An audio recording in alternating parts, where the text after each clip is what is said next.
You're listening to The Moose and the Loose, your 10 minutes action-packed financial podcast with your host, Mikey Hu.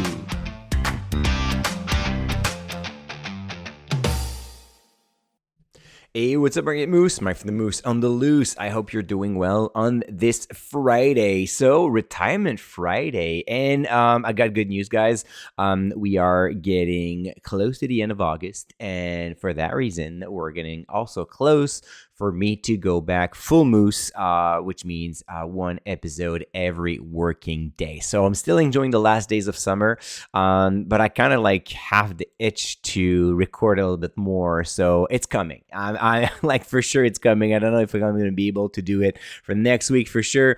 But September, we're going to kickstart, of course, with those Moose and the Loose every single work day week.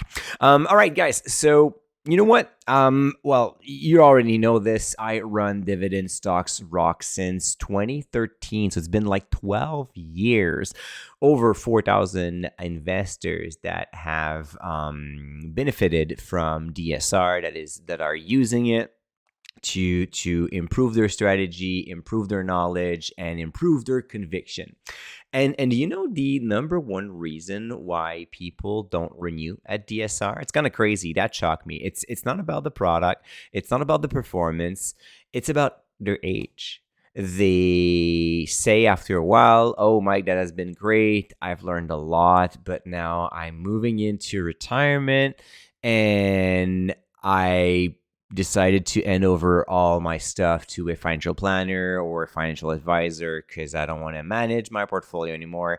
Way too much stress. And I totally get it because once you retire, there's a huge shift in your personal finance where in your entire life, you had the ability to generate money, generate income through your salary, and then to invest money. And then all of a sudden, you have to switch that because you don't have the ability to generate money from work anymore. That's the whole goal of retiring anyways. And then you have to withdraw money from your portfolio. And first, you just don't want to withdraw money. You just want to live off the interest or the dividend, which again, I guess I get, but you're leaving a lot of money on the table that you could use to like help people around you or do more trips or just enjoy yourself a little bit more.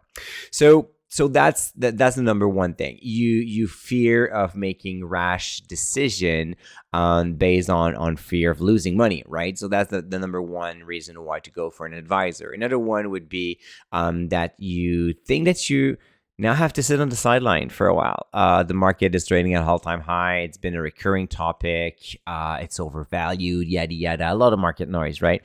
So as you grow older, you're just like, yeah, DIY investing, not too sure it's great for me because right now I'm just sitting on a pile of cash. I'm not even DIY investing. I'm just DIY, nothing, DIY cash, right?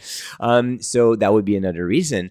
And then another reason would be to underestimate your risk tolerance.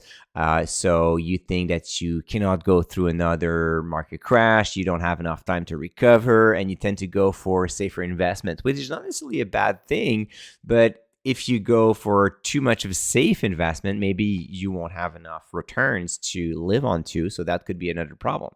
And finally, you could seek income at all costs and ignoring how those investment product works and the flaws and just focusing on those great and juicy distribution. I mean, that leaves huge blind spot in your financial plan. And that's actually, I find this scarier than investing in the stock market, in my opinion. Not knowing what you own and why you own it, that is like super important. So an advisor can solve all of these problems. Like a good advisor will come with a full retirement plan with some different scenarios. He's going to have like estate planning done for you as well. He's going to take care of your investments. So take the burden of the risk, of the volatility, and he will just tell you, don't worry, we have a plan. You have a great portfolio. It's well diversified and it's going to work out just fine.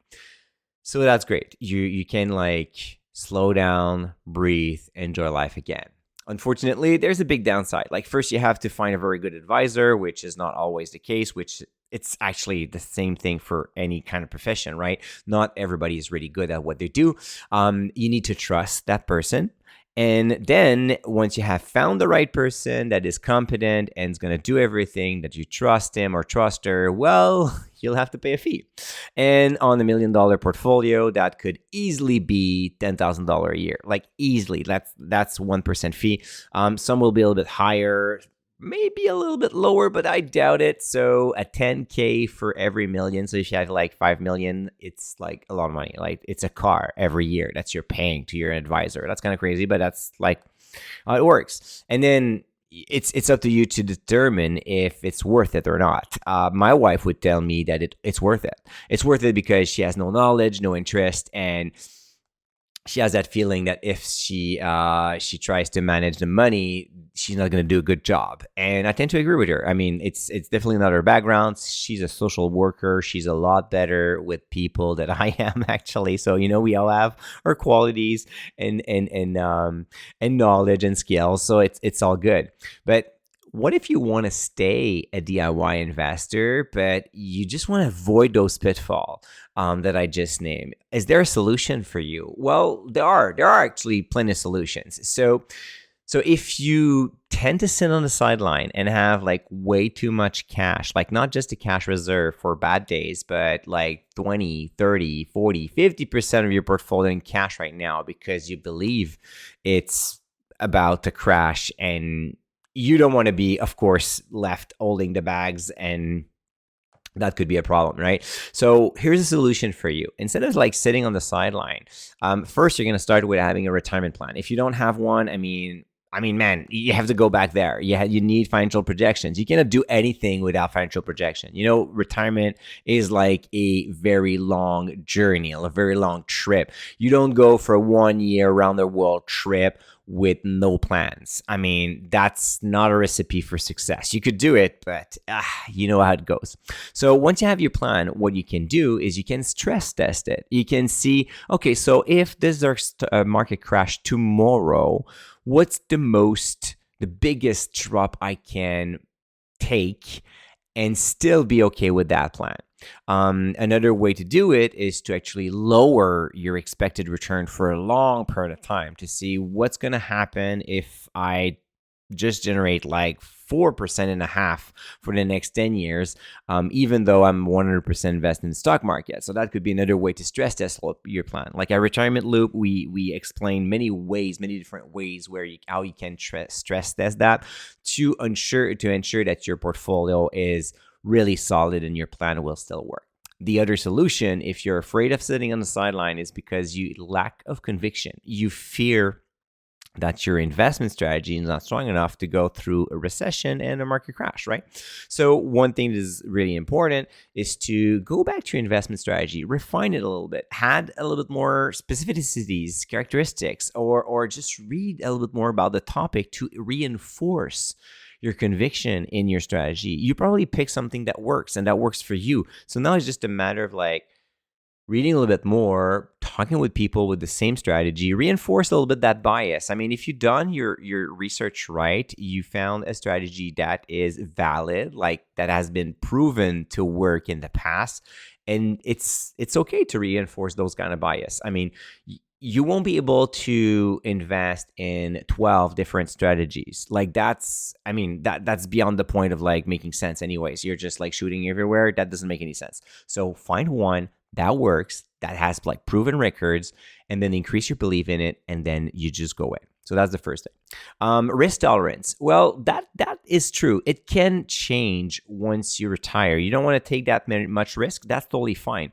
But the less risk you take, the lower the expected return will be. So the number one thing is to make sure that your plan can run on a weaker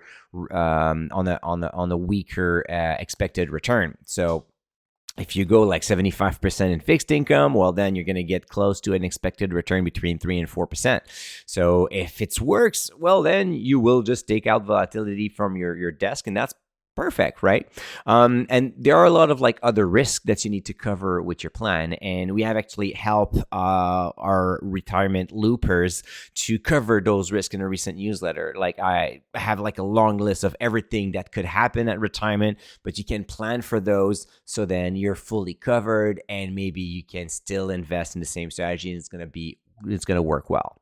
The last one, income at all cost. So here's my suggestion. Instead of like going for a juicy distribution into something that you don't quite understand how it works and why it works this way, and get caught at one point where the distribution is getting cut and you don't even know why and you haven't seen it coming, why don't you become your own Warren Buffett? So why don't you see your portfolio as your own holding company? And therefore, every month you can draw yourself a distribution from your company. So you have your portfolio, it invests in like multiple ETFs or multiple stocks or a mix of both. And then every month you draw yourself a dividend from that. So you can sell, trim, and it's going to work out because it's all about total return. It's not about the distribution yield. If the investment product that you invest in has a total return of 10%, but has a distribution rate of like 22%, it's not going to work. If you have a portfolio return of 10% and you trim for 8% every year, that's going to work. And I'm not telling you you're going to make 10% average. That would be quite optimistic, but just to illustrate the principle. If you want to know more about retirement, if you're getting close to that point, or if you are a young retiree and you still have a lot of question, you can go to moosemarkets.com/retirement to subscribe to our retirement newsletter. So we talk about income products, we talk about strategies, we talk about retirement planning. It's all free. So moosemarkets.com/retirement for the free retirement newsletter. All right, Moose, that's enough for today. We're going to talk again on Monday. And until then, don't forget to stay invested. Hey, welcome to the disclaimer. If you're listening to the Moose and the Loose, you cannot really expect me to give you buy or sell recommendation or financial advice, right? You're here for fun, you're here for information and some entertainment. But I am not your financial advisor, I am not your broker, so therefore I'm not liable if you're losing money after listening to the podcast. If you're looking for some advice, go see a professional. If not, you can enjoy this show and do your due diligence after it.